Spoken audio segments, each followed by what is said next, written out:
Eu sempre entendi que eu queria aprender. Eu gostava muito de conversar com pessoas mais velhas.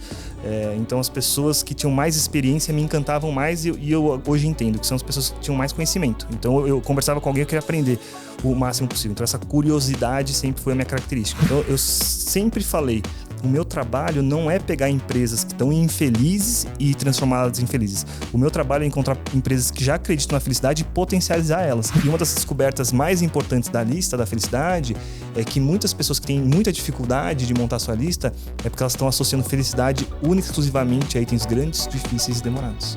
Então a pessoa que associa que felicidade é coisa grande, difícil e demorada, comprar uma casa, viajar, ficar rico, qual é a chance da pessoa ser feliz no dia a dia?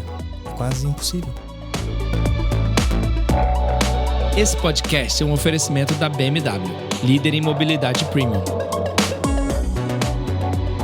Esse é o podcast Lugar de Potência. Lições de carreira e liderança com o maior headhunter do Brasil. Afinal, tem 1,94 m. Vambora? Hoje eu tenho o prazer de receber alguém que respondeu uma pergunta que a maioria das pessoas muitas vezes nem se faz, que é a seguinte pergunta: e se eu pudesse ser feliz durante a jornada, não só no destino? Ele é formado em administração pelo INSPER, com especialização em Harvard. Ele trabalhou 5 anos como headhunter, entrevistando muitos executivos e viu de perto o paradoxo. Pessoas com tudo, dinheiro, poder e cargo, e muitas vezes profundamente infelizes. Em 2010, após passar por 3 situações de quase morte em 3 anos consecutivos, ele fez a escolha de estudar a ciência da felicidade. Em 2015, ele larga a carreira para fundar a Winning, a consultoria de felicidade corporativa, que hoje atende empresas como Heineken, Vale, Suzano, Google, Deloitte, Globo e tantas outras. Ele formou mais de 1.500 embaixadores de felicidade espalhados por essas organizações. Ele é o professor da Dom Cabral, palestrante que já subiu em palcos na Europa, Estados Unidos, na ONU, falando sobre o tema.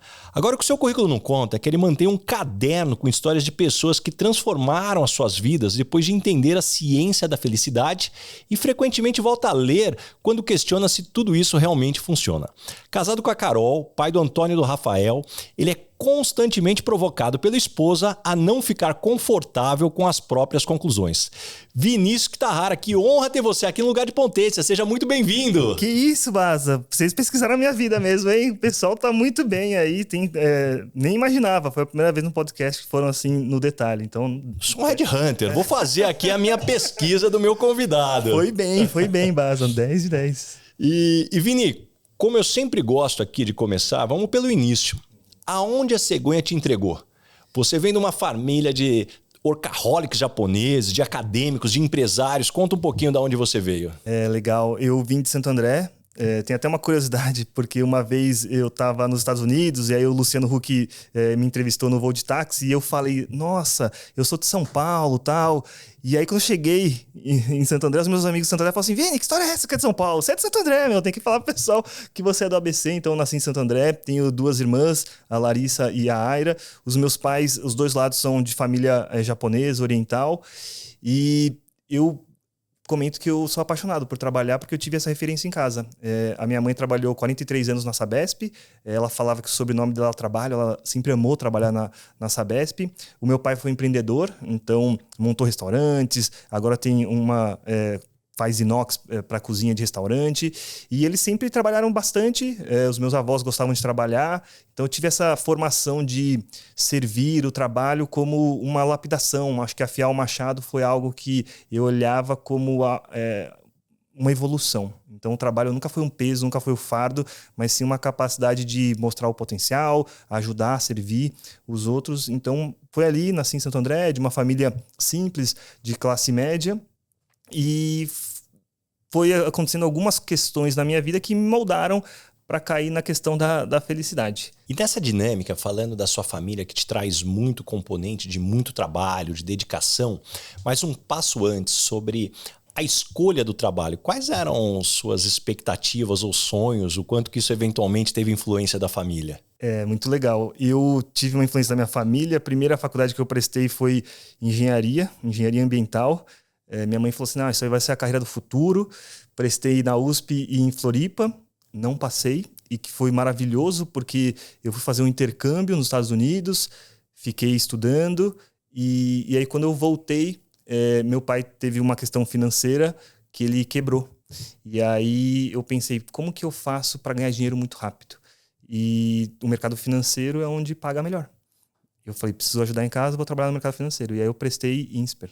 E aí eu fui fazer INSPER com um olhar de trabalhar e para ganhar dinheiro o mais rápido possível. Só que aí aconteceram 3 eventos que mudaram totalmente o jogo. E antes de chegar nesses eventos, quando você escolhe a faculdade de olho no mercado financeiro, na época, quem que você era? Você era o cara da performance, das causas sociais, o curioso inquieto, a pessoa que já era de investimentos? Eu sempre fui o curioso inquieto. Eu sempre entendi que eu queria aprender. Eu gostava muito de conversar com pessoas mais velhas. Então as pessoas que tinham mais experiência me encantavam mais e eu hoje entendo que são as pessoas que tinham mais conhecimento. Então eu conversava com alguém, eu queria aprender o máximo possível. Então essa curiosidade sempre foi a minha característica. E eu sempre tive um outro lado que foi de fazer perguntas. E desde muito cedo eu perguntava. E é tão rico que quando você pergunta, você aprende. Quando você fala, você está compartilhando o conhecimento. Mas o perguntar e você melhorar era algo que é inato do Vini. Quando eu vou numa roda de conversa, quando eu conheço alguém, as pessoas falam assim, nossa, eu abri minha vida para você, mas eu não sei nada sobre você. E é muito comum as pessoas terem esse sentimento de se sentirem muito confortáveis, de se abrirem, e eu falar muito pouco. Então foi ali meio que minha personalidade, minha característica e isso segue até hoje. Bom, com essa característica, naturalmente você encontrou um lugar de potência, foi 5 anos headhunter, né? Entrevistando muitos executivos. E dentro dessas perguntas, talvez quais foram os primeiros insights que você começou a ter sobre esse tema de felicidade ou a falta de no mundo corporativo? Baza, quando a gente está na faculdade, as pessoas falam assim, busque sucesso, busque dinheiro, revistas e jornais. E aí eu tive o privilégio de entrevistar muitas pessoas muito bem-sucedidas, pessoas muito famosas, ricas, com altos cargos. E o que me chamou muito a atenção foi que existiam várias que eram muito bem-sucedidas, ricas e infelizes. Que elas estavam dispostas a trocar de emprego para ganhar menos. E aquilo mexeu comigo. Eu falei, peraí. Na faculdade estão falando assim, lá na frente você ao atingir isso vai ser feliz. E aí eu tô conversando com pessoas que já chegaram lá e estão me falando que não é bem assim, que você deveria pensar bem, escolher melhor. E o recurso mais importante que a gente tem é o tempo. E aproveitar o tempo, tomar as melhores decisões é fundamental. E eu tenho essa capacidade de aprender com o erro dos outros. Então se a pessoa que chegou lá está me falando que não é o melhor caminho, que você deveria construir essa jornada... Então ali me chamou muita atenção. E nessa época eu li um livro do Jeito Harvard de Ser Feliz, do Sean Achor. E ele tem uma tese, que é o seguinte: as pessoas cometem o erro de primeiro buscar o sucesso para depois serem felizes. E o livro dele, toda a pesquisa científica dele de Harvard, fala que a fórmula está invertida.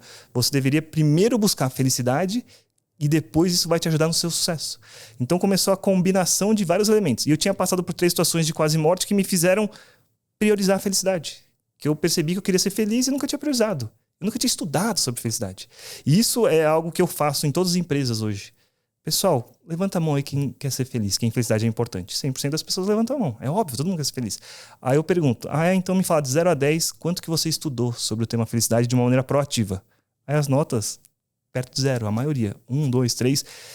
E eu falei, é isso, eu quero ser feliz e eu nunca estudei. E a maioria das pessoas nunca viraram essa chave. Então, muito da minha missão hoje é levar isso nas empresas, líderes e indivíduos. Virar essa chave e começar a estudar. E aí você descobre que tem uma ciência da felicidade, que as melhores universidades do mundo estudam isso há décadas. E aí, um dos livros referências lá atrás foi o Jeito Harvard de Ser Feliz, do Sean Achor. E você acabou já mencionando que você passou por 3 situações de quase morte em 3 anos consecutivos. Me conta um pouco mais como foi viver isso, que aí é o antagonismo da felicidade que você passou aí por momentos extremos. É muito interessante que quando a gente passa por situações de quase morte, a gente começa a dar valor para a vida. E a gente vê isso em pesquisas de pessoas que estão em situações paliativas, leito de morte, que as pessoas começam a ver que o que realmente importa. Eu tive em 2008, meu pai foi diagnosticado com câncer, começou o tratamento de quimio e de rádio, foi um susto, um desespero. Inverter a fórmula, eu tenho 2 irmãs mais velhas e imagina os filhos cuidando do pai. Geralmente são os pais que vão trabalhar, vão cuidar, então já foi o primeiro susto. Logo depois dele ter quebrado financeiramente, então foi a quebra financeira e ele ficou doente com câncer. Aí minha mãe teve lúpus, que é uma doença autoimune que não tem cura, ela ficou 1 mês na UTI, ela desmaiou, aí não conseguia sair da cama direito, aí diagnosticaram ela com lúpus, já foi um segundo baque, e em 2010 eu quase morri num assalto. Eu tava na casa da Carol, minha esposa, a família dela tinha uma casa em Valinhos, e a gente ficou refém de um assalto durante 3 horas. E durante o assalto eu achei que ia morrer, graças a Deus a gente sobreviveu, mas esses 3 eventos, eles mostraram o seguinte: eu quero viver uma vida feliz, eu quero aproveitar a vida, só que eu cometi um erro que muitas das pessoas que estão assistindo a gente pode estar cometendo, que é, no futuro eu vou ser feliz. Quando eu me aposentar, eu vou ser feliz. Quando eu tiver dinheiro, eu vou ser feliz. E eu vivia nessa promessa futura. E aí, quando eu quase perdi as pessoas mais importantes, quando eu quase morri, eu me dei conta que essa estratégia é horrível. Não dá para ser feliz no futuro. Eu tenho que ser feliz agora. Eu tenho que priorizar, eu tenho que praticar isso no hoje. E eu não estava fazendo isso e eu nunca tinha estudado. E aí, quando eu ganhei uma segunda chance, eu virei a chave. Eu falei, eu vou priorizar. Daqui em diante, isso é uma prioridade na minha vida. Só que eu sou inteligente o suficiente para saber que eu tenho que buscar conhecimento. E aí eu comecei a estudar, e aí li vários livros, comecei a fazer cursos e fiquei encantado com a ciência da felicidade. Baza, tem muita gente que nunca ouviu falar da ciência da felicidade. Não sabe quem é Tal Ben-Shahar, não sabe quem é Arthur Brooks, Laurie Santos, tantos pesquisadores que têm conclusões maravilhosas que eu apliquei na minha vida e os meus amigos começaram a se falar, Vini, você tá feliz? O que aconteceu? Aí eu falei, não, eu aprendi um negócio, quer que eu te conte? Eu contava, a pessoa falava, nossa, que legal, eu aplicava, dava certo. Aí as pessoas começaram a chamar amigos, conta isso aqui pro meu amigo. Eu comecei a contar e aí eu tive uma ideia. Eu falei, pô, enquanto eu era headhunter, né? De dia eu trabalhava como headhunter e à noite eu percebi o seguinte, pros meus amigos eu conto de graça, não tem problema. Mas para amigo de amigo, aqui eu vou cobrar, vai que tem uma oportunidade de negócio. E eu comecei a cobrar. E eu comecei a fazer turma, fechei a segunda-feira à noite, terça, quarta, todo dia à noite eu tinha uma turma cheia. Eu falei, putz, isso aqui é um projeto de vida. Aí a minha esposa Carol passa no MBA do MIT. Em 2015 a gente se muda para lá. Harvard e MIT são escolas vizinhas. E aí eu comecei a fazer um curso de introdução à psicologia lá em Harvard. E qual que foi o interessante? Eu tive no primeiro semestre que tomar uma decisão. Será que eu continuo e completo 2 anos para ter um diploma? Ou será que eu foco 100% em empreender? A escola da felicidade já estava rolando. E aí eu tomei uma decisão, eu larguei. Eu falei, empreender gera mais impacto. Tô tendo que optar entre estudar e empreender. E eu vejo que o meu caminho é no impacto. E aí eu segui empreendendo e aí deu no que deu. Virou uma consultoria, virou um livro. Então foi uma escolha certa. E tem uma coisa que me chama a atenção na tua história, Vini, que talvez muitas pessoas que estão nos assistindo, nos escutando, passam por isso, que é uma transição de carreira. Só que você faz uma transição para uma carreira que não era óbvia, que não existia formalmente. Me conta um pouquinho mais, como é que você se estruturou para estudar felicidade? Que é um tema tão amplo, você tinha um plano de estudos mais organizado, era mais freestyle, lendo o que aparecia, ou explorar curiosidade? Como é que você colocou método nisso? Legal. Eu vou contar uma passagem que aconteceu no INSPER e vou contar o método que você está pedindo. O INSPER tem uns consultores de carreira, que eles falam assim, o que você vai prestar? É consultoria, é banco de investimento? E aí eles dão aconselhamentos para você seguir a sua carreira. E eu tive essa ideia da felicidade. Aí eu marquei uma sessão com um consultor de carreiras e aí eu fiquei lá 1 hora falando dessa minha visão da felicidade e tal, tava super empolgado. E aí no final da reunião o consultor virou e falou assim, Vini, eu gosto muito de você, eu posso te dar um conselho? Eu falei, claro, com certeza, me fala. Ele falou, Vini, vai trabalhar, arruma um trabalho, que esse negócio tá falando, uma viagem e tal. Nossa, aquilo me deu um chacoalhão, né? Porque às vezes você tá empolgado e alguém te dá um banho de água fria, só que quando a gente tá tão obcecado, eu não conseguia parar, Baza. Eu fiquei chateado, triste, pensei que era uma viagem, mas aí eu tava lendo, eu tava falando, eu tava estudando. Então, não teve um plano estruturado, mas foi muito esse sentimento de eu não consigo não estudar sobre isso, eu não consigo não falar sobre isso. E foi num processo de cada vez que você descobre alguém inteligente, interessante, ele tem uma referência. Então, por exemplo, o Tal Ben-Shahar foi o primeiro grande nome que popularizou o curso de Harvard. Aí você descobre que o Sean Achor foi o professor assistente dele, que escreveu O Jeito Harvard de Ser Feliz. O Adam Grant, que é uma referência, foi aluno do Tal Ben-Shahar. O Martin Seligman, que é o pai da psicologia positiva, ele tem essas conexões que vai indicando outras pessoas. Então, foi muito um processo de curadoria própria. Já existia os conteúdos, mas eles estavam soltos. E eu sinto que hoje é uma oportunidade. Porque muitas pessoas querem, só que elas não sabem por onde começar. Quem eu deveria estudar? Qual que é a trilha? E aí eu tive um ciclo de estudar a ciência da felicidade. Então isso é importante. Eu estava ali aprendendo academicamente. Só que a academia, muitas vezes, ela é distante da prática, das empresas. E eu comecei a perceber esse gap. Então eu fiz INSPER, visão de negócios, mercado financeiro, fui headhunter 5 anos, então a gente fez grandes posições. Eu fiz a posição de CFO da Nike Brasil, eu fiz a posição de CEO da Red Bull Brasil, a gente fez vários cases da Deloitte, Hydro Brasil. Então, você fala, pô, a ciência ela não está tão alinhada com a prática. E aí eu falei, aqui tem uma oportunidade de mercado. E se eu levasse a ciência e traduzisse para o mundo corporativo? E aí começa a surgir o conceito de felicidade corporativa. Base, não existia o conceito de felicidade corporativa, que é falar sobre felicidade para executivos, executivas, para quem trabalha, para quem tem meta. E aí eu comecei esse processo. Aí começou a consultoria e eu tive uma visão muito clara. Para ganhar respeito, eu precisava criar os cases das empresas. Então, em 2010, quando eu comecei a estudar, não tinha nenhuma referência. Em 2015, que eu virei a chave e comecei a focar no mundo corporativo, eu comecei com empresas pequenas. VNP Advogados, Ana Pegova, depois empresas médias. Depois veio o primeiro grande banco, o Banco Votorantim, que de algumas palestras topou um projeto de 1 ano. E aí veio a pandemia. Quando explodiu a pandemia, as grandes empresas falaram assim, isso aqui é importante, vamos ver quem está fazendo isso com histórico em empresa. E aí veio a Deloitte, a Suzano, o Google. Aí depois veio a Heineken e aí veio a Vale. Então foi uma construção. E durante esse processo, qual que foi o momento mais difícil dessa transição que talvez você pensou, puxa, talvez eu possa estar cometendo um erro de carreira aqui nessa mudança? Legal. Empreender é muito difícil. O maior desafio é quando... Empreender é um teste para felicidade. É um teste para felicidade diário. Mas quando você está tão convicto, você não consegue largar. É algo assim, é igual uma paixão que você...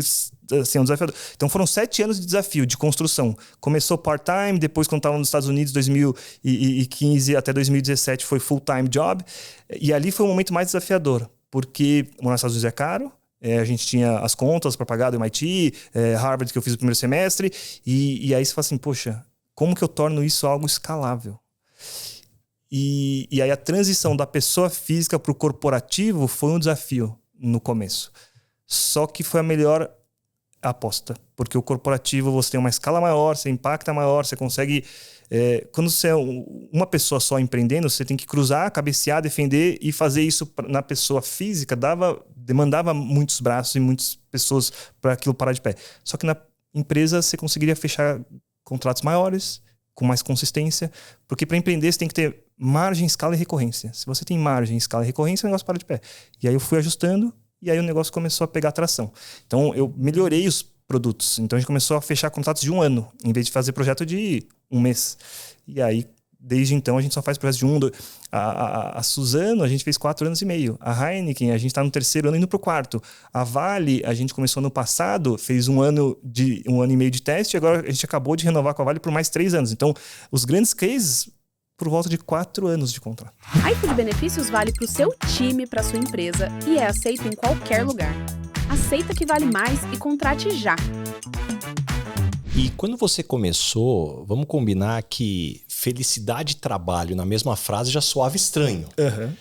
E o que mudou de lá para cá que fez essas empresas, que você citou, Heineken, Vale, Suzano, colocarem isso como estratégia? Então, não cabia na mesma frase felicidade e trabalho. Eu lembro até, a gente fez 2 anos de Deloitte, um case da Deloitte. Um só se fosse assim, felicidade depois do trabalho. Trabalho é trabalhar e depois do expediente. E foi muito do que foi construído. Só que a pandemia, ela fez com que a vida pessoal e a profissional não desse mais para separar. Então a gente começou a entender que a PF e a PJ, ela está integrada. E eu tive a sorte, a honra e o privilégio de ter grandes lideranças que acreditaram nessa causa. Então, Maurício Gemelaro, CEO da Heineken, a Lívia Azevedo, a diretora de felicidade da Heineken, eles tiveram a visão de colocar isso como estratégia no negócio. Então, eu sempre falei, o meu trabalho não é pegar empresas que estão infelizes e transformá-las em felizes. O meu trabalho é encontrar empresas que já acreditam na felicidade e potencializar elas, trazendo metodologia, ferramenta, ajudando a letrar a alta liderança. E foi isso que foi a divisão completa. Lideranças que já acreditam na causa, descobriram que tem uma metodologia e começaram a fazer isso consistentemente. Então, a Heineken foi fundamental, que foi o maior case. A Vale hoje vai abrir grandes portas. Então, ontem estava no evento que o pessoal da Vale me apresentou o pessoal da Petrobras. Daqui a pouco a gente pode estar fazendo algo por lá. Hoje à tarde, eu vou dar uma palestra no Bradesco. É a 4ª palestra que eu vou dar no Bradesco. E amanhã a gente tem um evento para 1.200 pessoas dentro do Bradesco. Então, entrar no mercado financeiro são caminhos que eu entendi. O meu papel é encontrar lideranças que já acreditam nisso e potencializem. E o que mudou de lá para cá? Eles começaram a abrir espaço na agenda para ouvir. Existe uma ciência da felicidade. Então, toda vez que eu entro numa reunião, eu trago os cases de Harvard, de Stanford, de Yale, trago dados, trago a pesquisa do Jean-Emmanuel Deneuve, que prova que investir em bem-estar traz ROI. Então, você tem que falar linguagem corporativa, e é uma linguagem dos números. E o segundo passo, o meu papel como consultor é encontrar as lideranças que acreditam nisso. Então, na Vale, a gente falou, RH, não vamos levar um programa do RH, vamos apresentar isso para as lideranças, vamos ver quem se interessa, a gente roda projeto piloto. Sabe quais foram as lideranças que se interessaram? O diretor da Estrada de Ferro Carajás, o João Júnior. O diretor técnico da Vale, o Bruno Pelli. O diretor José Raimundo de operações. E a gente rodou pilotos fazendo as imersões, os letramentos nas áreas de negócio. E eles são os embaixadores. E aí virou um tema do negócio.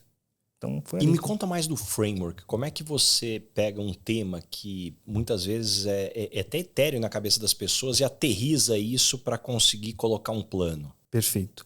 A gente desenhou na Deloitte que são 3 ondas. A primeira onda de sensibilização, a segunda onda de formação e a terceira onda de multiplicação. Então são essas etapas. A primeira onda de sensibilização, quem conhece sobre a ciência da felicidade? Quase ninguém. Então a gente tem que explicar isso.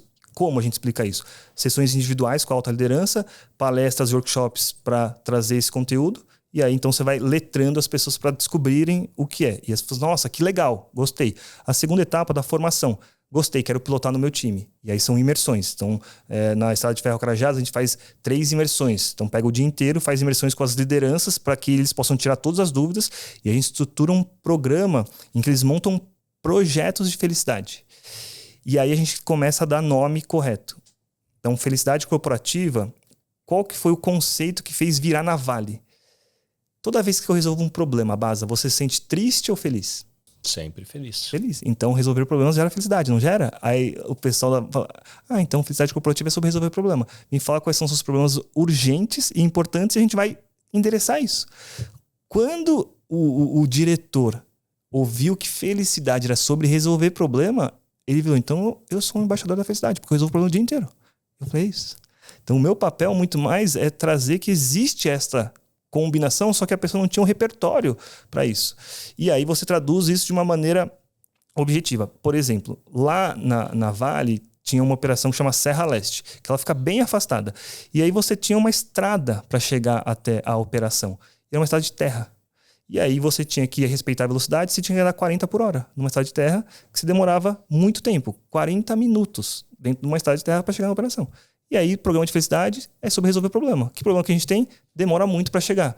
E aí eles falam assim, peraí, então se felicidade resolver o problema, e se a gente melhorasse a velocidade? Para melhorar a velocidade eu preciso asfaltar. Aí o gerente geral foi até a prefeitura para poder asfaltar a estrada de terra, fizeram asfalto e aí aumentou a velocidade.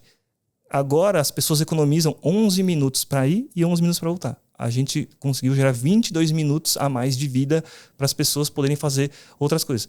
Sobre isso. Quando você vai no banheiro sujo, como que você sente? Eu me sinto mal. É horrível ir no banheiro sujo. Então, o banheiro sujo gera infelicidade.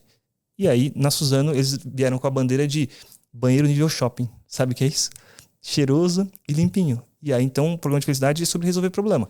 Então, dá para pegar a pirâmide de Maslow e entender o seguinte. Felicidade é sobre resolver problema. Qual que é o problema? Dependendo de onde você está na pirâmide de Maslow, a gente vai atacar isso primeiro. Mas como é que a gente estrutura isso? Porque na tua fala vai ficando, para mim, tem um elemento do indivíduo, tem um elemento da empresa, mas eu também tenho que dar resultado. Me conta um pouco mais. Então, felicidade corporativa, no livro eu explico que é uma estrutura de 4 pilares. A felicidade do indivíduo, a felicidade do time, a felicidade da empresa e a felicidade do cliente. Elas são 4 felicidades distintas e complementares. A felicidade do indivíduo é única e singular. Base, a gente descobriu que as pessoas não sabem o que é a felicidade para elas no indivíduo. Então a gente tem uma dinâmica que é montar a lista da felicidade. Se você tivesse que montar uma lista com 100 itens daquilo que te faz feliz, quantos itens você consegue listar? As pessoas travam. Elas não sabem. Historicamente, você sabe que número que elas chegam? Não faço. De 100 itens, elas param na média número 25. Aí você fala, você está reclamando que você está infeliz, que é a sua empresa, que é seu chefe, que é a sua esposa, seu marido, o governo, mas nem você sabe, você nem parou para pensar. E aquilo já dá um chacoalhão. A pessoa fala, realmente, eu não sei. Então, para e pensa, pra você ter clareza. E quanto mais a pessoa tem clareza, ela começa a praticar, aquilo recarrega a bateria dela e ajuda ela a... Quanto mais energia você tem para resolver problema. Quando você está exausto, esgotado, você tem menos energia para resolver problema. Então, tem que ter um momento para a pessoa pensar na felicidade delas. E a gente descobriu outra coisa. As pessoas não têm um momento para pensar na felicidade delas. Qual que é o momento que elas param para cuidar da felicidade delas? A gente tem reunião para tudo. Eu brinco. Qual que é a reunião que você tem para cuidar da sua felicidade semanalmente? Aí a pessoa dá uma bugada. Então, assim, e se a gente colocasse na agenda semanalmente para você cuidar? Igual você recarregar o tanque de gasolina. E esse é o primeiro pilar. É o primeiro pilar do indivíduo. Ele tem que estar bem. A gente até brinca, né? Tava na Vale semana passada com as BPs e a gente fez essa dinâmica e aí saiu a frase, né? Gente feliz não enche o saco. E é verdade, às vezes a pessoa tá de saco cheio porque ela tá incomodada, tá com desafios. Então vamos ajudar a pessoa a estar bem com ela mesma? Então é isso. Tem que ter um olhar focado para ajudar nisso. O segundo pilar é a felicidade do time. O que é um time feliz? É um time engajado, é um time que tem relações de qualidade e confiança, é um time que tem segurança psicológica. Então tem uma série de ações que a gente precisa fazer isso. E a gente descobriu historicamente, Baza, que as pessoas não se conhecem nos times. Pega um time de 60 pessoas. Quantas pessoas você conhece bem? Resposta média? 4, 5. Caramba, as pessoas dentro do time que está entregando o resultado não se conhecem bem. E os estudos já provaram. Times que têm um alto nível de conexão, de alto nível de confiança, têm mais engajamento e produz mais. Então a gente mostra isso para a liderança e fala assim, então vamos fazer o seu time se conhecer mais? E a liderança fala assim, caramba, vamos fazer.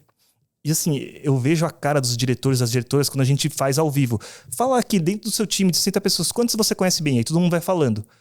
A liderança fica em choque. Fala, nossa, eu não sabia que o meu time não se conhecia. Eu achava que o time se conhecia. Só que eles não se conheciam. Então, vamos atacar esse problema antes de resolver coisas mais complexas? Então, uma série de programas olhando para isso. O terceiro é um time, é uma empresa feliz. O que é uma empresa feliz? Resultado, lucro. Então, a gente precisa buscar isso. Então, as empresas já têm esse olhar, mas eu, como indivíduo, preciso ajudar a contribuir. Tenho que saber, estou agregando valor. Eu não posso ser um custo maior do que eu gero. Eu tenho que gerar mais valor do que a empresa me paga para conseguir contribuir. E o quarto é o cliente feliz. O cliente feliz é o cliente que está satisfeito, que retorna. Um cliente feliz é mais barato, relação de longo prazo. Então, a gente vai passar por tormentas. Você tem um cliente de longo prazo, ele fica com você nas dificuldades. E aí, quando ele precisa, você ajuda também. Você vai criando um relacionamento. Então, a gente vai estimulando essa estrutura e cada um tendo a sua responsabilidade. E aquela famosa, se cada um pensar só em si, é ruim para todo mundo. Se todo mundo contribuir com o próximo, fazer porque é o correto, ajudar o time, criar uma cultura, aí é a cultura que eu quero estar. E o que a gente descobriu? Que as pessoas, elas querem estar em ambientes em que você está ali, engajado, que você se sente reconhecido, que se sente valorizado. Então, a gente descobriu que muitos times celebram mal. Muitos times se reconhecem pouco. Não porque as pessoas não querem, é porque ninguém parou para priorizar e olhar isso. Então, vamos ajudar as pessoas a celebrar melhor, vamos ajudar as pessoas a se reconhecerem melhor. Então, tem que ter alguém para isso. E aí surge uma diretoria de felicidade que tem um olhar para vamos estruturar isso. Não é que a Lívia Azevedo da Heineken é responsável por tudo isso, mas ela ajuda a estruturar e dar peso, mostrar que isso é uma coisa séria que ajuda o negócio. Por isso que no subtítulo, como conciliar bem-estar e lucro. Não é um ou outro, é um e o outro. Você se envolve com as histórias, experiências e aprendizados que eu compartilho aqui em cada episódio? Então pense no efeito transformador dessas lições aplicadas na sua equipe. Conheça mais sobre a minha palestra Lugar de Potência acessando o link na descrição do episódio. Não só inspire, mas revolucione o potencial do seu time. Dentro dessa dinâmica ficou martelando na minha cabeça sobre a gente encontrar ou mapear o que nos faz felizes. Porque eu acho isso muito interessante quando a gente olha para a humanidade, que apesar da gente chorar pelas mesmas coisas, a felicidade ela é diferente para cada pessoa. Então, naturalmente, a gente chora por perdas que temos, né? É muito parecido o que nos faz chorar. Tanto que quando a gente olha os filmes da Disney, por que todo mundo assiste e chora independente do país, da cultura? Porque toca em elementos muito parecidos. Agora, quando eu olho para a felicidade, até o humor varia de país para país. O que faz rir na Inglaterra é diferente dos Estados Unidos, que é diferente do Brasil. O humor tem algumas variações dentro dessa dinâmica. Dito isso, que exercício a gente pode deixar de dica para as pessoas terem maior clareza por que as fazem felizes? Excelente, Baza. Lembrei de um amigo meu que imagino que seja um seu amigo, que ele já esteve aqui, o André Abuchan. Sim, amigão. Pessoa incrível, um embaixador da felicidade corporativa, também está até citado no livro. E ele fez a dinâmica num retreat do IPO que eu fui lá, eles me convidaram, e eu fiz a lista da felicidade. E aí ele montou a lista dele e aquilo mexeu. Meses depois, ele me convidou para dar uma palestra na Engeform, e aí tava lá centenas de pessoas da Engeform, e aí no meio da explicação ele falou, gente, posso mostrar um negócio? Aí ele pegou o computador dele, foi até o quarto dele, a minha lista da felicidade está pregada na parede do meu quarto. Ele mostrou assim, no meio do guarda-roupa, assim, a lista da felicidade, para que ele lembre assim, o que me faz feliz, o que é importante. E aí a gente descobriu padrões de comportamento. Então, colocar no papel é fundamental. E uma das descobertas mais importantes da lista da felicidade é que muitas pessoas que têm muita dificuldade de montar sua lista é porque elas estão associando felicidade única e exclusivamente a itens grandes, difíceis e demorados. Então, a pessoa que associa que felicidade é coisa grande, difícil e demorada, comprar uma casa, viajar, ficar rico, qual é a chance da pessoa ser feliz no dia a dia? É quase impossível. Porque coisas grandes, difíceis e demoradas, elas são grandes, difíceis e demoram. Então a pessoa não se sente feliz. A definição que ela criou, e para completar uma lista de 100, ela precisa quebrar, ela precisa diversificar, ela precisa ter itens médios, itens pequenos e um conceito de mini momentos de felicidade. Então, será que você fica feliz quando você abraça alguém que você ama? Será que você fica feliz quando você ouve uma música que você gosta? Será que você fica feliz quando você chega em casa e tem cheirinho de casa limpa? Aí ela fala assim, cara, eu sinto feliz. Quando você tá louça, pia lavada e não foi você que lavou, é comer um chocolate. Então, tem tantas coisas do pôr do sol, tem tantos elementos que a gente deveria estar atento e capturar para a felicidade, nas coisas grandes e pequenas. E aí o meu papel é ampliar esse repertório, para as pessoas perceberem isso. Então, já ouvi vários depoimentos de alunos que falam assim, Vini, eu descobri que eu posso ser feliz. Depois que eu participei da jornada, eu posso ser feliz. E isso, assim, é de arrepiar. Porque as pessoas, às vezes, desistiram. Felicidade é uma coisa da vida perfeita, da vida do Instagram, e aí você se compara, você fica triste. Então tem caminhos da infelicidade certos, a comparação é um deles. E aí tem caminhos que vão te ajudar na felicidade. A lista da felicidade é um primeiro ponto. O segundo, vamos pegar a ciência. Se eu estou falando de estudar a ciência da felicidade, existe a pesquisa mais longa feita sobre felicidade. Feita pela Universidade de Harvard, tem mais de 86 anos, uma pesquisa contínua que descobriu qual é o fator que mais contribui para a felicidade. A gente pergunta para os líderes, para os colaboradores das empresas, levanta a mão quem sabe. Quase ninguém sabe. Baza. Todo mundo quer ser feliz e as pessoas não sabem o que a ciência já provou há décadas. E aí a gente conta. O fator que mais contribui na pesquisa, quarto pesquisador-chefe, Robert Wounder, bons relacionamentos. Relacionamentos de qualidade e confiança. Tá bem com a família, com os amigos, com os colegas de trabalho, tá bem com nós mesmos. É sobre isso, relações de qualidade e confiança. Desenvolver intencionalmente conexões, relacionamentos. E a gente descobre que as pessoas são muito ruins de fazer isso proativamente. Aonde a gente faz bons relacionamentos? Na escola, na faculdade. E aí o trabalho não é um lugar que as pessoas vão para se conectar. E aí ele gerou um gap. E aí gerou a sociedade mais solitária, mais infeliz, mais depressiva. E aí, onde tem grandes problemas, surgem grandes oportunidades. Eu entendi isso, eu tenho a visão muito clara. Se a gente começa a solucionar esse problema, a gente criou uma escola da felicidade, que o objetivo da escola é as pessoas se conectarem. E a gente vai levar isso para o mundo corporativo.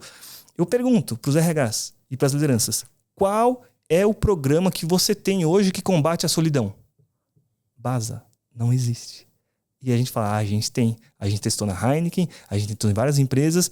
A escola da felicidade vai ter um objetivo único: gerar conexão entre as pessoas da sua empresa e com outras pessoas de outros lugares. Então, não é uma escola conteudista, mas é uma escola da conexão. Imagina se tem uma pessoa que está triste, solitária lá. Aí você tem 1 hora por semana que você vai encontrar outras pessoas, que você vai falar sobre o que você aprendeu, de experiências, de aprender. Pô, aqui tá muito agradável, eu tô com o Baza, aprendendo. Quando tem o fórum do IPO, você encontra pessoas maravilhosas que você vai lá para compartilhar situações muito de conexão, que você fala assim, tô sendo ouvido, não tô sendo julgado. E se a gente oferecer para todo indivíduo a chance disso através da empresa, para ser um benefício que a empresa proporciona? E aí eu tenho um sonho. Eu nunca falei isso em nenhum lugar, eu vou falar, me deu vontade de falar assim. Cada empresa tem um objetivo, né? Tem uma missão. Então a Heineken, vender bebidas, tem produtos, a Michael Page fazer recrutamento e tudo mais. E eu tenho um sonho. Imagina a empresa, ela compra uma missão de, além de fazer o que eu faço no CNPJ, e se eu fosse o ambiente em que mais formei pessoas que geram felicidade? Então a causa de uma empresa também é formar líderes que são agentes da felicidade, levar o bem através das conexões. Caramba, que legal. Eu vou trabalhar num lugar em que tem uma missão, em que todo líder vai ser capacitado para gerar conexões e isso vai levar a felicidade para as pessoas. Então isso adiciona um propósito no corporativo. E sabe o que eu sinto, Básico? Que tem muita gente que tem essa vontade de ter um propósito e ninguém ofereceu. Na Heineken a gente tem embaixadores da felicidade, que são pessoas da operação, da ponta, que são embaixadores e falam assim, nossa, encontrei um propósito para estar aqui. além do trabalho, eu sou um embaixador da felicidade. Então tem uma missão grande aí pela frente. E uma pergunta que eu imagino que você receba com frequência: dinheiro traz felicidade? Tem a resposta do Vini e tem da pesquisa. Existia uma pesquisa recente que falava que dinheiro traz felicidade até um certo patamar. E aí por muito tempo se divulgou isso, que até $70 mil era o valor que gerava felicidade. E aí até de um famoso, do Kahneman e tudo mais. Só que veio um outro pesquisador que começou a provar que ele não tem um platô que para. Ele vai continuando incrementalmente, vai diminuindo o incremental, mas ele continua. Então tem essa visão que não chega no platô e já resolveu. Agora eu vou falar o do Vinícius. Para mim, é muito importante você ter as necessidades básicas atendidas. Então, toda vez que você não tem as necessidades básicas atendidas, aquilo facilmente o dinheiro resolve. Então, ele traz rapidamente soluções sobre resolver problemas. Então, se você está com fome e não tem dinheiro, aquilo é um problema muito grande. Você tem dinheiro, você compra comida e vai resolvendo.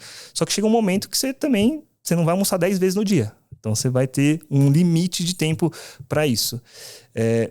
O dinheiro, ele ajuda a resolver problemas, então sim, ele contribui. Mas a pessoa que só foca no dinheiro, chega um momento que é igual uma curva normal. Ela passa do ponto. Se eu estou indo só pelo dinheiro, aí o dinheiro começa a vir uma ganância. E tem aquele livro, a Psicologia Financeira, do Morgan Housel, que ele fala, né? Tinha um bilionário que falava assim, eu tenho tudo, posso comprar tudo e tal. Aí virou o Morgan Housel e fala assim, eu tenho uma coisa que você nunca vai ter. Não é possível, eu posso comprar carro, iate, helicóptero, eu posso comprar tudo. Aí ele virou e falou assim, não, você não pode comprar uma coisa. Ele falou, o que é? Eu tenho o suficiente. E você não tem o suficiente. Você nunca vai ter o suficiente. Então tem esse ponto do equilíbrio. Qual que é o seu suficiente? E cada pessoa vai ter o suficiente. Eu tenho a minha visão do que é o meu suficiente. E isso me traz clareza e ajuda a tomar melhores decisões. Então cada pessoa deveria encontrar esse seu ponto de equilíbrio.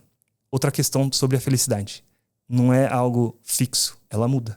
Então, o meu suficiente na adolescência era um.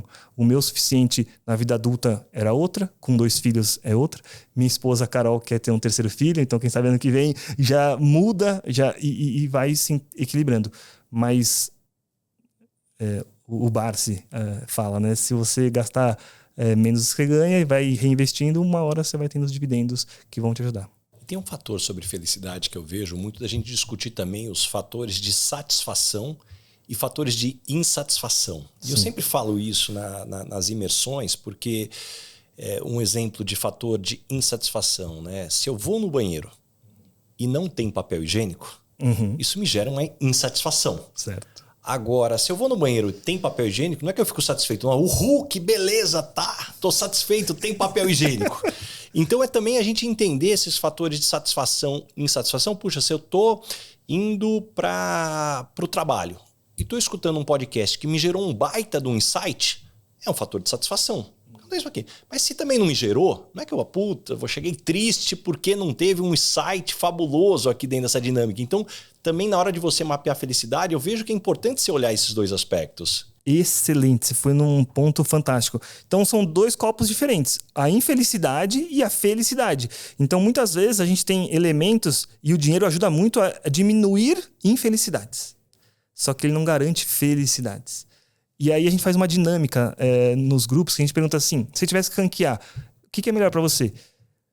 Paz, liberdade, dinheiro, poder e fama. Que ranking que você colocaria? Volta de novo. Paz, liberdade, dinheiro, poder e fama. Coloca de primeiro a 5º lugar. O que você diria, Baza? Paz, liberdade, dinheiro, poder e fama.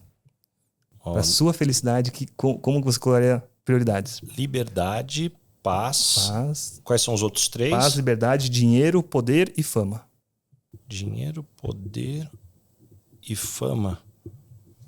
Acho que o poder, aqui, sem dúvida nenhuma. Dinheiro e fama. Legal. Então, qual que é o seu ranking? Então, primeiro? Liberdade. Segundo? Paz. Terceiro, poder. 4, dinheiro. Fama, por último. E olha que interessante, quando a gente começa a perguntar, faça esse teste na sua empresa, você vai descobrir que 90% das pessoas, ou até mais, os 2 primeiros lugares, liberdade e paz. E aí a gente fala, não era dinheiro que trazia felicidade? Quando você ranqueou, você descobriu que antes do dinheiro, vem 2 coisas que às vezes são de graça, que a gente deveria conseguir ter. Se a gente já nasce com liberdade e paz. E a gente vai perdendo ao longo da vida. Então você já nasceu trilhardário, com as coisas mais importantes para sua felicidade. Então a gente trazer essa consciência para as pessoas de tipo, claro, dinheiro é importante, ajuda, mas antes de tudo, a sua paz e a sua liberdade são fundamentais. E o que você está fazendo para priorizar isso? O que você está estudando sobre isso? E as pessoas nada. Então como que você vai ter a sua felicidade se você não tem essa clareza? E a gente começa a mostrar isso para as pessoas. Pô, se isso é importante, suas decisões estão baseadas nisso? Então às vezes a pessoa toma uma decisão por dinheiro que vai tirar a liberdade dela. Às vezes ela toma uma decisão por dinheiro que vai tirar a paz dela. E aí no seu ranking de prioridades para sua felicidade, que é a coisa que é mais importante, você não está tendo essa... Então você vê que a gente trouxe de uma maneira estruturada. O meu papel é trazer de uma maneira organizada para você tomar melhores decisões. E isso faz desde o CFO da Suzano Vale, que é o Marcelo Batti, que é um dos embaixadores da felicidade, como que o CFO da Suzano, que hoje está na Vale, é o embaixador da felicidade. Porque a gente trouxe de uma maneira racional. E aí, toda pessoa racional, ela vê e fala assim, faz sentido. Peraí, tem estudo? Então não é sobre o Vinícius. Tem o Arthur Brooks? Tem o Lauro Santos? Peraí, deixa eu ver mais. E aí coisas como essa também, de ranquear. E aí dá uma chacoalhada na pessoa, né? Tipo, caramba, eu nunca pensei nisso. Então se eu quero priorizar a felicidade, deixa eu pensar em coisas que me trazem liberdade e paz. E aí eu tomo melhores decisões. E Vini, tô pensando aqui, para quem está nos escutando, que trabalha numa empresa que ainda não está investindo num programa de felicidade... O que a pessoa pode fazer, ela, individualmente? Porque muitas vezes as pessoas caem naquele ambiente de, puxa, não estou tão bem com o meu gestor ou com os pares, e talvez até uma coisa que eu provoco muito nas palestras que eu dou. Gente, é fundamental a gente aprender a zerar o ranço corporativo, né? O ser humano é fabuloso em acumular ranço, né? Não só na empresa, na família, amigos. Tem que zerar o ranço também. Que dicas você dá para ter melhores relações... que depende só do indivíduo, não preciso depender da empresa criar um programa de felicidade? Perfeito. A gente faz um trabalho grande nas empresas porque a gente ajuda o indivíduo a tomar melhores decisões. Então, indivíduo, estude. Primeiro passo, estuda. Tem YouTube, tem de graça. Tudo que eu estudei foi, a maioria, online, de graça. Então, aqui, ouça o podcast, leia livros, faça isso de uma maneira consistente. Mas a dica que eu dou, e é um mantra que eu falo em toda a empresa, Baza, felicidade tem que estar na agenda. Se não tiver na agenda, não tem resultado. Então o segredo que vai fazer dar certo é colocar na agenda. Então não é uma coisa pontual que vai resolver, é a consistência.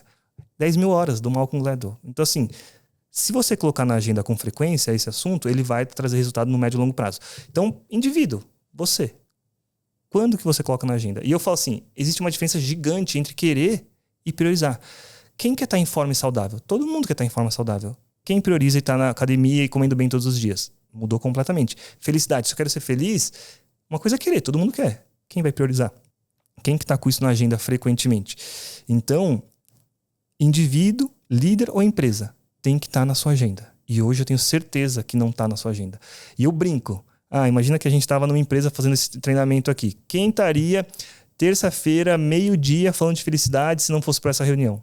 Ninguém. E na semana que vem? Ninguém. E na outra? Então, se você não colocar na sua agenda, não adianta. Eu sei que você quer ser feliz, mas se você não tiver na sua agenda na semana que vem e na outra, você não vai ter resultado. Então, quer transformar? Coloque na agenda constantemente. Então, bloqueia. E aí você estuda, depois você pratica, depois você multiplica. E é isso.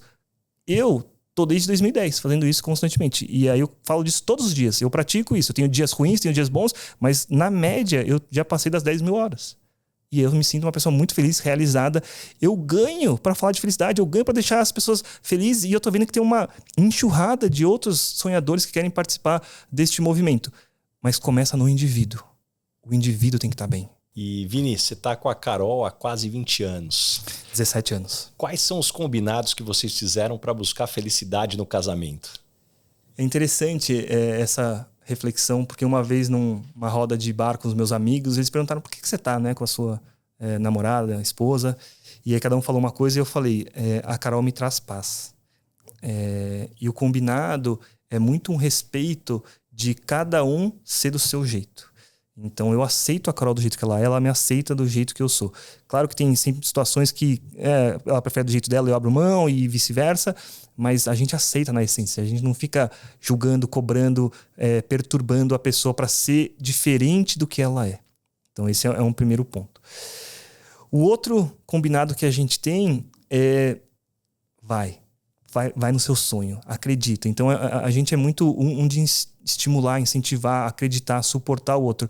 E ter um companheiro, uma companheira que acredita no seu sonho é fundamental para que a gente possa trilhar os nossos caminhos. E a gente é muito complementar. Então eu sou o da visão, eu sou o da comunicação, ela é mais o planejamento, a estrutura. Então um voa, o outro aterriza. E aí a gente tá indo uma bela dupla. E cara, como é que você busca influenciar a criação dos filhos para eles entenderem felicidade? Até porque vamos combinar que criança pequena tem aquela fase que reclama de tudo muitas vezes. Exato. Eu tenho algo que eu vivi na minha vida e eu tento aplicar nos meus filhos. Eu senti que ao longo da minha vida... Por que eu sou uma pessoa muito feliz, Baza? Eu tenho a plena consciência disso. Porque eu senti que eu fui muito amado. Eu tive muito amor na minha infância. Então, meus pais sempre me amaram. Eu morei na casa dos meus avós. Então, eu recebi muito amor dos meus avós. Eu vivia todas as tardes na casa do meu melhor amigo, do Marcos. Os pais dele me amavam. Eu fiz 3 intercâmbios. Eu morei em famílias hospedeiras. E que eu sinto que eles não receberam para eu estar lá. Era voluntário eu estar lá. Morei 1 ano nos Estados Unidos, em Little Rock, e era uma família hospedeira que queria ter uma experiência cultural. E me aceitou na casa deles durante 1 ano. Eles tinham 3 filhos e eu sentia que eu era amado. Então, qual é a forma de eu tentar educar os meus filhos? Se eu demonstrar o amor para eles. Então, não é necessariamente a escola mais cara, não é necessariamente... Enfim, se eles sentirem que eles são amados, que a gente está amando, que a gente está fazendo isso, às vezes a gente vai dar bronca, porque precisa, mas se eles sentirem que eles são amados, é o caminho que eu recebi na minha vida, deu certo, eu tento repassar. E algo que eu fico pensando aqui na nossa conversa, que eu tô achando maravilhosa, eu acho que todo mundo tem aquele amigo reclamão ou reclamona, que você quer ajudar, mas a pessoa sempre vê o pote vazio. Isso.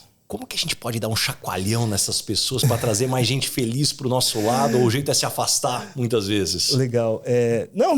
Imagina, não se afastem dessas pessoas. Ao longo da minha vida, eu tive fases, né? Então, quando você descobre a ciência da felicidade, meio que você quer até converter outras pessoas. Você tem que ver isso desse jeito e tal. E aí você acaba até sendo chato que quer mostrar pra pessoa.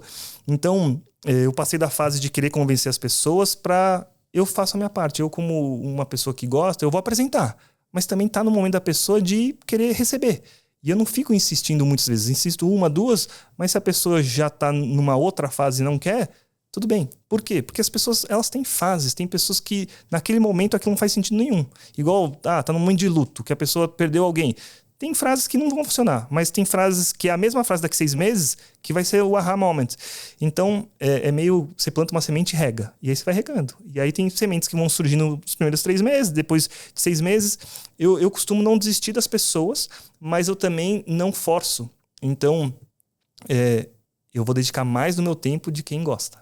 Então a gente está reunindo aí muitos entusiastas da felicidade, nesse movimento da escola da felicidade, da multiplicação, e tem sido maravilhoso, Baza. Quando você encontra pessoas que gostam da causa e querem construir algo maior, eu vou alocar mais do meu tempo. As pessoas que são reclamonas, quem sofre são elas. Isso que ficou muito claro na minha cabeça. São situações, são escolhas, e a gente apresenta o que eu tenho vivido. E aí são momentos, fases, mas uma das coisas que eu escolhi, e a liberdade, né, que eu comentei, que é muito importante, eu vou escolher com quem eu vou trabalhar, com quais clientes, e quanto mais você vai dando certo na vida, você pode escolher mais. Então, eu não precisava estar aqui, eu não precisava atender a Heineken, eu queria atender a Heineken, eu queria fazer o case e foi a melhor coisa que eu fiz. Aí a gente está na Vale, a gente vai abrir outras frentes, a gente vai buscar outros mercados. Se a gente se cercar de pessoas que valorizam a felicidade, são entusiastas, são pessoas que querem construir algo e querem gerar um impacto, putz, coisa boa vai sair. Então, isso, a minha escolha é essa. Sensacional. E Vini, chegamos agora no momento Headhunter. Qual que é a pergunta que você sempre faz nas entrevistas para contratar alguém para o seu time? 0 a 10, quanto você prioriza a sua felicidade? Tem alguns estudos que falam até de se você se considera uma pessoa sortuda ou não. E aí tem uma correlação alta de pessoas que se consideram muito sortudas, são pessoas que são mais autorresponsáveis, que assumem para elas, eu vou fazer isso acontecer. Então, felicidade e quanto sortudo você é, são perguntas que eu sempre trago. E que tipo de pessoa não dá certo trabalhando com você? Pessoas que são desleais, pessoas que são arrogantes. Eu gosto de pessoas humildes, que tem um track record de ser muito construtora e ser pessoa do bem. Pessoas que são pessoas arrogantes, do mal e sacanas, passa longe. E quando as pessoas não gostam de você no ambiente de trabalho, normalmente qual é o motivo? As pessoas não gostam de mim no ambiente de trabalho, talvez a pessoa que não valoriza a felicidade e acha uma besteira isso. E tem pessoas. E eu brinco, né? Na Vale eu comento assim, a pessoa que não gosta, sabe o que eu faço? Eu falo, eu não vou gastar 1 minuto da sua vida, você não precisa participar do programa. Sabe o que a pessoa fica? Feliz. Ela fala, nossa, eu tô dispensado, não vou gastar meu tempo? Sim, então você não gosta, me avisa que você não vai gastar o tempo. Ela fica feliz, eu fico feliz, não gasto o tempo dela e assim por diante. Então, quem não valoriza isso... E tem, viu, Baza? Não é que felicidade é uma unanimidade. E a gente nem quer isso. A gente quer encontrar a nossa tribo. Se tiver ali os nossos 33%, tá ótimo. E o que você gostaria de perguntar pro Baza? Baza, como você é um... Por que você pergunta... O que é felicidade para todo mundo no final do programa? Cara, essa é uma pergunta que quem me fez foi a Carol Garrafa, já há quase 5 anos ou talvez há mais tempo.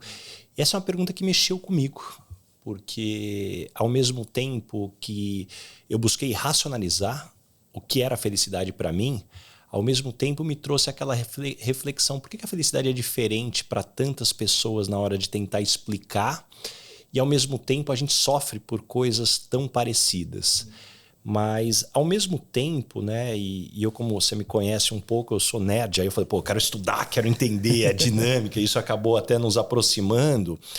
É muito interessante que eu vejo que a história da humanidade, eu já falei isso aqui em algum podcast, como a narrativa da história da humanidade, ela foi criada muito em função da postergação da felicidade. Quando a gente pega o modelo das religiões ocidentais, né, não importa que a sua vida é ruim, siga os preceitos e lá na frente você vai ser feliz. Uhum. Isso acabou trazendo depois a narrativa até para as histórias infantis, né? Quando você pega os 3 porquinhos, né? Qual que é o porco certo? Que em vez de estar trabalhando, que um dia ele vai ser feliz. Uhum. Da formiga, da cigarra, a mesma coisa. E eu vejo que isso, de certa forma, foi o que moldou a construção da narrativa da carreira no início do século passado, né? Não importa que você não goste do seu trabalho. Trabalhe, se aposente, seja feliz na aposentadoria. Isso que as propagandas de previdência vendiam. Sempre o depois. Só que, ao mesmo tempo, eu vejo que a gente tem um pêndulo que, se antigamente a felicidade era só depois, hoje chega talvez o outro momento, quando você solta o pêndulo, ele não para no meio, ele vai para o outro ponto. Não, eu quero ser feliz a todo momento. Carpe quero diem. ser feliz a toda hora, carpe diem. E eu tenho um amigo que é bastante provocativo, ele fala, olha, você quer ser feliz a todo momento? Até hoje, tudo que eu estudei, só tem uma coisa que deixa feliz a todo momento. É heroína, ou alguma droga que vai te destruir. Ela te deixa feliz no momento, mas nada é a felicidade. Uhum. E ao mesmo tempo, a gente entra numa reflexão até filosófica que parte do nosso desenvolvimento vem dos momentos difíceis, né? Tanto que uma das perguntas que eu mais gosto de fazer em sala de entrevista é: que fatores da sua história fazem você ser quem você é hoje? E você vê, você traz 3 momentos de quase morte. Então, ao mesmo tempo, a gente tem que tomar cuidado de fugir da dor, mas tomar cuidado para não fugir do desenvolvimento que muitas vezes vem através dos desafios.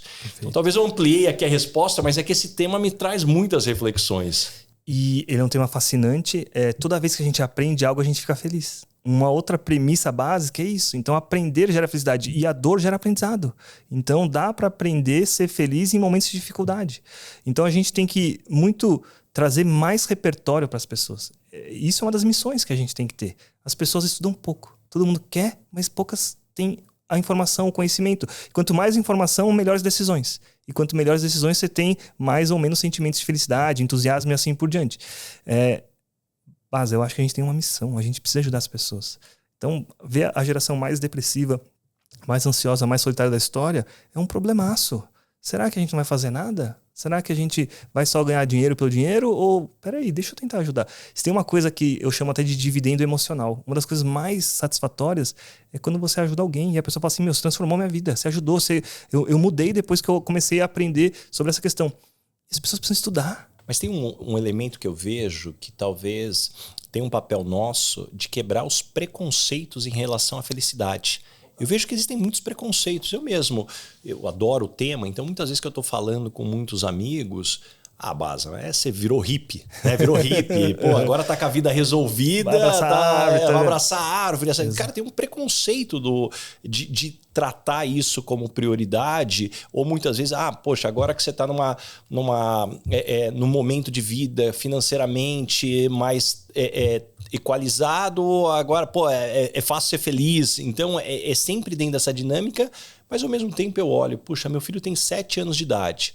Um dos meus principais projetos que eu tenho hoje a reflexão que eu venho fazendo quais são os elementos de conexão que eu vou criar com ele que podem perdurar ao longo da vida, que depois que ele fique mais velho e a gente não vai estar convivendo, traga boas lembranças ou traga referência para que ele querer reviver. Então, poxa, vamos no estádio do Corinthians ou que outros elementos a gente vai colocar aqui na dinâmica. Então, isso para mim é uma reflexão que não tem a ver com dinheiro. Para mim, assim, o que são os momentos, né, que a gente quer criar? E ser intencional e fazer isso, colocar isso na agenda, vai gerar as memórias afetivas. Ele vai lembrar, você vai ter orgulho. Uma hora a gente vai embora, as pessoas vão embora. Mas valeu a pena? Era isso que eu queria ter vivido? Será que ele vai lembrar com memórias boas ou memórias ruins? E claro que a gente vai ter momentos ruins, mas eu preciso compensar com muito mais momentos bons e intencionais. E a ciência já provou que se você tiver experiências, elas vão levar muito mais situações positivas do que coisas materiais. Então você tem a mesma quantidade de recursos para alocar, você quer isso? As experiências, viagens, experiências emotivas, ganhar um campeonato com um filho no estádio é algo marcante. Festa de casamento. Por que as pessoas falam que um dos dias mais felizes é a festa de casamento? Porque você tem o amor de tantas pessoas que você reuniu ao longo da sua vida. Quando nasce um filho, uma explosão de emoção. Então a vida é essa coleção de emoções. Já é uma nova forma de olhar. Cada pessoa vai escolher como você vai olhar. Então tá por aí. Paytrack, a minha plataforma para gestão de viagens e despesas corporativas. Incomparável. E Vini, chegamos agora na pergunta Paytrack. Me conta sobre uma viagem a trabalho importante e que impactou positivamente na tua carreira. Teve uma que me marcou. Eu já dei muitas palestras na minha vida, mas eu fui convidado para dar uma palestra em Barcelona, no IESE, para falar de felicidade corporativa. Então, ser chamado para ir na Europa. E por que foi marcante? Porque tinha uma pessoa na plateia que trabalha na ONU. E aí ela me chamou, ela gostou da palestra, falou assim, você gostaria de fazer uma palestra online para mais de 50 países? E eu fiz para mais de 50 países depois dessa entrevista. E aí foi marcante. E acho que foi simbólico. Os meus pais ficaram muito orgulhosos, né? Então acho que isso gera felicidade. Gera muita felicidade. E aí eles não entendiam o jeito que eu fazia no começo, né? Mas, não, deu palestra lá fora, deu palestra... E aí, então, foi um marco, um divisor de águas ali importante. E Vini, chegamos agora no momento Dona Ângela. Complete a frase. Eu sou esquisito por quê? Eu fico acordado de madrugada, eu gosto de ver o sol nascer e eu sou muito noturno. E qual é o perrengue, situação engraçada que você já passou no mundo corporativo? Eu passei uma recente, eu atendo a Vale, e aí eu fui fazer uma imersão de um bate-volta. Eu moro em São Paulo e esse bate-volta no Rio. E eu tava com essa roupa, curiosamente eu tava com essa roupa. E aí eu cheguei de manhã e tal, sentei lá para fazer uma reunião antes da imersão. Quando eu sento, eu olho para baixo, a minha calça aqui, ela rasga. Tava aberta, assim, na parte da lateral. Eu falei, meu Deus, eu vou ficar de pé o dia inteiro com as pessoas com a calça rasgada, o que eu faço? E eu fiquei no desespero e tal. Mas a vida é feita de sorte. Naquele dia específico, tava tendo um bazar da reserva, que eles estavam vendendo no andar roupas. E aí eu olhei e falei assim, meu Deus, tem calça aí? Aí eu olhei, tinha uma calça. Eu consegui comprar uma calça, cozinhei uma calça. Mas de moletom não era assim, mas combinou. E aí deu certo. E aí ninguém percebeu. Só que eu fiquei lá com a calça rasgada no começo do evento. Foi um momento curioso. E Vini, caminhando agora para o final, o nome desse podcast é Lugar de Potência. Qual que é o teu lugar de potência? Que tipo de situação e ambiente pode jogar que você brilha? Eu brilho em momentos de conexão com pessoas mais velhas, pessoas que têm uma sabedoria maior, é onde eu brilho, porque eu sou a pessoa da pergunta. Eu gosto de perguntar, eu sou curioso, e quanto mais a pessoa tem para falar, ela gosta de estar com alguém que gosta de perguntar. E me conta uma verdade que as pessoas não costumam dizer e, na sua opinião, é fundamental para se ter sucesso. Que felicidade vem antes do sucesso. E as pessoas acham que primeiro tem que ter sucesso para depois ser feliz. E elas deveriam inverter essa ordem. O movimento da nova geração vai para essa tendência e eu tenho certeza que quando você está bem, você consegue tomar melhores decisões. Quando você está bem, você tem mais energia para resolver problema. E felicidade é sobre resolver problema. Trabalhar é sobre resolver problema. E o que você aprendeu nos últimos 12 meses, seja em conhecimentos ou habilidades? Eu aprendi que não dá para fazer coisas grandes sozinho. E a visão de 2026 é até uma frase do Guilherme Benchimol no livro Na Raça, que ele fala que a XP cresceu quando ela convidou as pessoas, quando ele, Guilherme, convidou as pessoas para o sonho dele. E eu entendi isso. A gente está expandindo, a Vini está escalando e eu estou convidando pessoas que são muito melhores do que eu para que a gente possa construir algo maior. Então, grandes sonhos, você tem que convidar pessoas para o sonho ficar ainda maior. Adorei. E deixa algumas dicas de fontes de conhecimento. Como é que você se mantém informado e se desenvolve? Eu sou muito fã do YouTube, eu assisto muito podcast, eu vejo, gosto de ler. Teve épocas da minha vida que eu li muito, então eu li muitos livros. Mas o vídeo é uma facilidade muito grande. Então, todos os autores dos livros, eles vão estar falando no podcast, resumos, cortes, estruturas.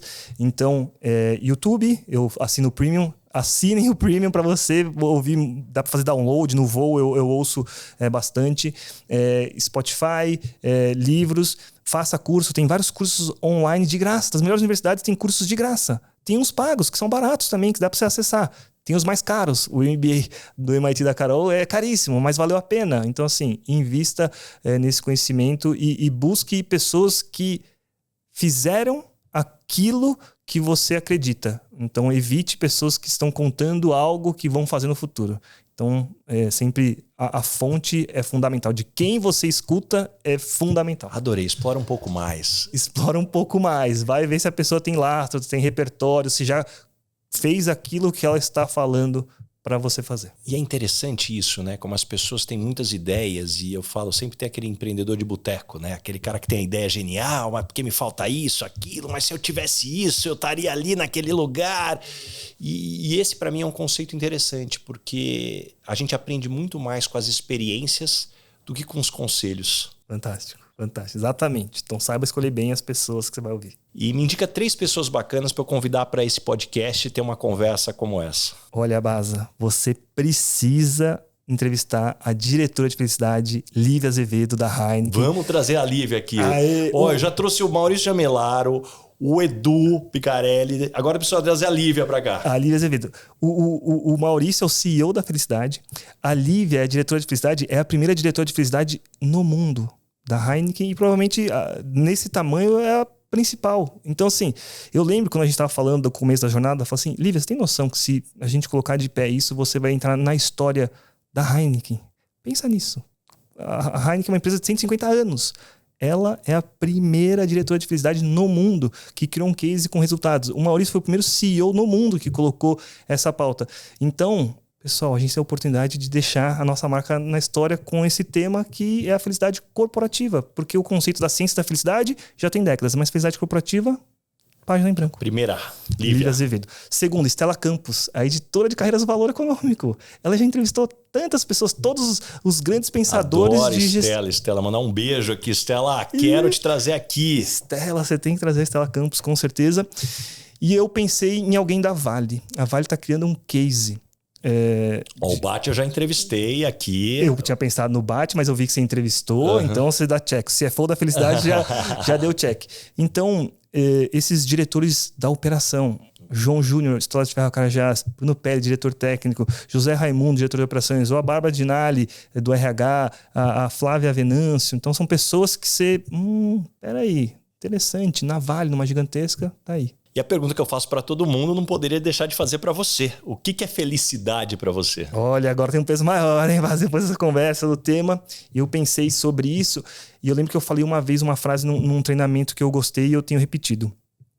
A sua definição de felicidade determina como você vai sentir a sua felicidade. Então eu vou repetir. A sua definição de felicidade determina como você vai sentir a sua felicidade. Então, assim, para cada pessoa é diferente por isso. Porque as pessoas têm definições diferentes. Por isso que é confuso. Porque uma pessoa acha uma coisa, outra pessoa acha outra. Então, dado essa estrutura que eu coloco, o que é felicidade pro Vinícius é eu ter a paz de espírito. Eu busco a felicidade quando eu estou em paz. E estar em paz de espírito não significa ter uma vida calma. Então, por exemplo, minha vida está muito agitada. Eu acabei de lançar um livro, muitos projetos acontecendo e eu estou em paz, porque eu estou assim, fazendo o que eu quero. A coisa que me deixa mais feliz é estar juntando pessoas que são entusiastas do tema, que vão impactar mais e mais pessoas. Pô, isso aqui me dá uma paz de tipo, eu tô alinhado com aquilo que eu acredito, que é a essência do Vinícius, que é o que eu quero fazer. E a minha missão, o meu propósito, lá atrás eu escrevi que era conectar pessoas e ideias às suas paixões. E eu atualizei em 2025, que é conectar pessoas e ideias à sua felicidade. Então, estar em paz é quando eu conecto pessoas e ideias à felicidade delas. E, Vini, conta mais do teu livro. A gente já falou um pouquinho dele aqui, que você acabou mencionando, que você lançou há pouco tempo aqui para as pessoas também que querem conhecer um pouco mais de tudo que você vem construindo. Bom, primeiro que este aqui é um presente para você. Então, Baza, muito obrigado. Fica aqui o exemplar. Começar com o prefácio. Maurício Gemelaro, CEO da Heineken, o CEO que transformou o jogo, escreveu aqui o prefácio do livro. Cada capítulo é o case de uma empresa que eu já atendi. Então tem o case da Heineken, tem o case da Vale, tem o case da Suzano, da Renner, da Deloitte, do Google, da M. Fernandes e assim por diante. Por que eu lancei esse livro? Quando eu comecei a estudar sobre felicidade, eu pensei, quem são as referências? Quem são as lideranças que levantam essa bandeira? Eu não encontrei. E por muitos anos eu falei, caramba, precisava ter uma referência. Aí eu falei, quer saber? Vou eu contar as referências que eu tenho conhecido ao longo dessa jornada. E aí a gente lançou o livro. A editora Companhia das Letras, no selo Portfólio Penguin, adorou, que a gente conseguiu colocar de pé, e aí já ficou até um sonho futuro de escrever o Felicidade Corporativa 2, de encontrar novas lideranças. Então estou aqui de frente com uma pessoa que, com certeza, no Felicidade Corporativa 2, a gente deveria poder contar o impacto. E quantas outras lideranças não existem que acreditam nisso, só que não tinham uma estrutura? Muito do que eu tenho feito e eu descobri é que as pessoas já gostam da bandeira. Só que elas não sabiam que existia uma felicidade corporativa, que é conciliar bem-estar e resultado. Não é um ou outro, é um e o outro. E aí quem que é a base disso? A ciência da felicidade. Os dados já provam que pessoas felizes ficam menos doentes, trocam menos de emprego, produzem mais. Então a gente precisa construir o case e aí a ideia é contar as lideranças que estão fazendo isso e cada vez mais a gente vai encontrar líderes, vai juntar forças e vai alçar voos maiores. Então, a ideia é essa. Sensacional. E para a gente fechar aqui, Vini, como é que as pessoas te encontram? Que projetos que vem pela frente? Instagram e LinkedIn. No Instagram é felicidade.vini. No LinkedIn é Vinícius Kitahara. E o grande projeto de 2026 é o lançamento da Escola da Felicidade. Então, a gente vai atender pessoa física e a gente vai levar esse produto para as empresas, para combater ansiedade, solidão, levar um momento de felicidade de uma maneira escalável, e eu sinto que este pode ser o grande projeto da vida e estou animado para isso. Então. Adorei, Vini. Tenho certeza que todo mundo que nos escutou até aqui saiu com páginas e páginas de anotações, muitos insights, muitas lições. Aliás, quem está nos escutando já aproveita e compartilha esse episódio com todos os amigos, com a família, grupos de WhatsApp, que tem muito conhecimento bacana aqui. Muito obrigado mesmo mais uma vez por abrir tua agenda. Que bom que deu certo aqui da gente conciliar aqui. Que papo bacana. Eu aprendi muito. Muito obrigado. Eu adorei que você priorize sua felicidade e que você continue acompanhando aí o Lugar de Potência, nota 10. Era um sonho estar aqui, hein? Vou falar, agora que terminou, que a gente já concluiu, eu assisti, será que um dia eu vou estar lá? Será que um dia ele vou estar na altura dele me convidar e estar aqui hoje é um momento de felicidade. Vou celebrar. Então, valeu, obrigado.